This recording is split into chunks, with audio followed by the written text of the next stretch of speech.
oyoq qo'llar qaltirab yurolmasdim. Sekin yurish ham cheklanib qolibdi. Assalomu alaykum aziz yurtdoshlar. Mana bugun biz Hilol Med klinikamizda ham bir xursandchilik. Abdiyev Mahmudjon aka keluvdilar 10 kun oldin. Tashxislari Parkinson kasalligi titroqli rigid shakli bilan kelganlarda bemor kalta qalam tashlab yurardi. Qo'llarda qaltiroq egilib yurardilar. Qo'rquv, xavotir, vahima, har xil o'y, fikr, xayollar bilan keluvdilar. Biz ham 10 kun davo muolajasi boshladik, kompleks tarzda davoladik.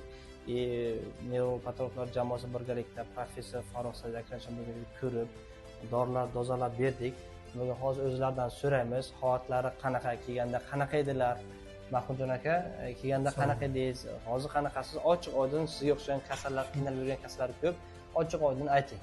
Men kelganimda doktor shu qaltirab oyoq qo'llar qaltirab yurolmasdim. Sekin yurish ham cheklanib qolibdi.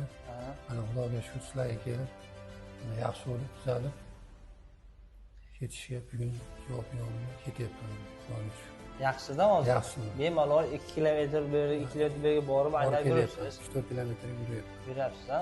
Xudoga shukur. Yaxshi, mana sizga o'xshagan kasal, qiynalib yurgan kasallarga tavsiya qilasizmi? Biz Hilol Med klinikasiga keldik. Klinikasiga kelishlarni tavsiya qilaman. Hammalar menga o'xshab tuzalib ketinglar. Mana hozir yurishlari ancha yaxshi, gavdalarini ko'tarib yuryaptilar. Kelganlarda bunaqa emas, egilib yurardilar, kalta qalam tashlab yurardilar. Hozir mendan o'zi tezlashib qoldilar. Xudo xolasa, agar sizda shunaqa Parkinson kasalligi yoki yaqinlaringizda Parkinson kasalligi bo'lsa, bemalol biz Hilol Med klinikamizga kelib davolanishingiz mumkin. 12 ta viloyat va 5 ta respublikadan kelib biz Hilol Med klinikamizda davolanadi. Bizga 100 koykali bemalol yotib davolanadigan joylarimiz ham bor. Uch mahalla ovqat, dori-darmonlari hammasi ichida.